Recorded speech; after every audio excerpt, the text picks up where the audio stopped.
All right, for those of you who don't know me, I'm going to do something which no speaker should any time do. I'm going to introduce myself, okay? Look, blah, blah, blah, blah, blah. Page 2 is where all the guff is, all right? Read it if you want to read it. Look, I would be very, very fortunate for me to actually tell you that I was probably at the right place at the right time. When I was 27 years old, I went and saw a guy called Jerry Harvey, which you probably know, have heard of Harvey Norman. And as a young 27-year-old marketing graduate who was working in FCMG, I had a friend who basically said, you know what, Tony, you should write a marketing plan for Harvey Norman of how they could go into computers. Okay, I wanted to write the plan and get paid, right? Because I didn't actually think that you could actually do it. I just wanted the money, because that's what consultants do. They tell you stuff that you can't do so they can get money for the report. And in Harvey Norman, you actually had to present the report first and then get the money later, because it was very much judged on the quality of the report. And I was young, who cared if I didn't get any money, it was just fun. I presented the plan to Jerry Harvey. It was 120 pages of absolute waffle, because I said the same thing over 7 times. Okay, and those people who know my spelling, it has improved a little bit, but it was atrocious. But Jerry read it. He rang me up the next day and he said, do it. I said, I don't want to do it. I've already got a job. He said, do it. I said, all right. So I quit my comfortable existence in marketing and I actually worked for a retailer. And it was called Harvey Norman Discounts. Discounts? It's not the Harvey Norman you see now. This was down and dirty stuff, okay? Now, I was there and we were doing $12 million a year in computers. I became the general manager because it was such a small division. You only had 4 people, so it was easy to promote yourself to general manager. Okay. I said, wow, general manager, got the title. But something spectacular happened, okay? We saw an enormous change going on. I could sense, this is called being proactive, that what was occurring in the States would occur in Australia. And every product category that I saw in technology was going through a phase. It would start with a dealer because it was specialised. This happened in hi-fi. You used to go and buy hi-fis from hi-fi shops.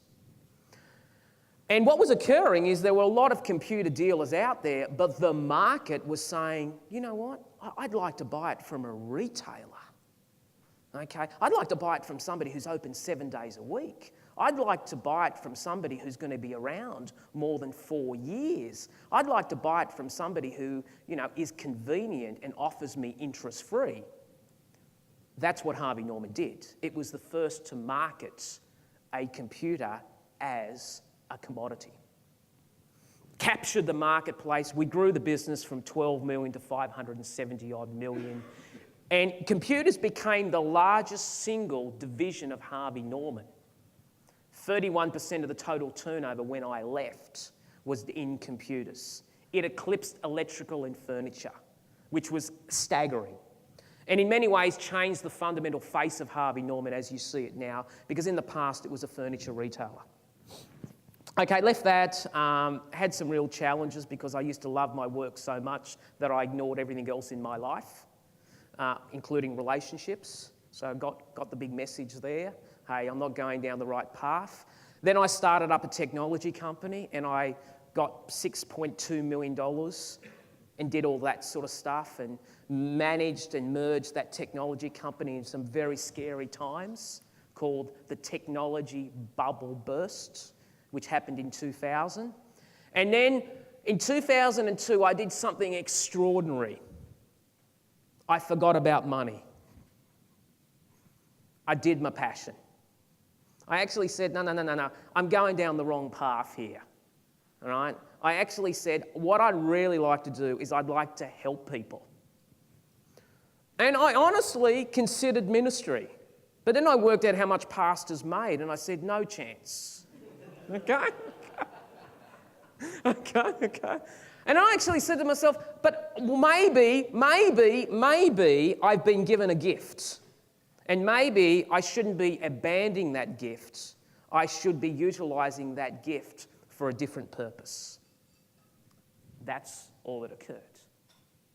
So for the last couple of years, we built Achievers Group, and Achievers Group is a business development company.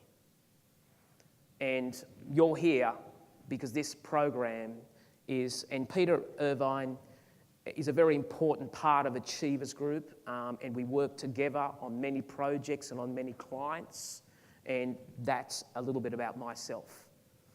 I have failed more than I've succeeded. Okay, I am amazing at recovery. I'm a bouncing ball. You get down, you get back up again, right? Because, Rocky, my nickname in Harvey Norman was Rocky, right? Because everyone used to punch me and I used to say, come on, take it again, take it again. I haven't lost that philosophy. I think it's kept me in good stead. Because I reckon success is you've got to fail your way forward. A bit of that. Now, you have some great opportunities because the difference between intelligence is you learn from your mistakes. The difference of wisdom is you learn from other people's mistakes. In my experience now, go for the latter, not the former. It's a lot easier.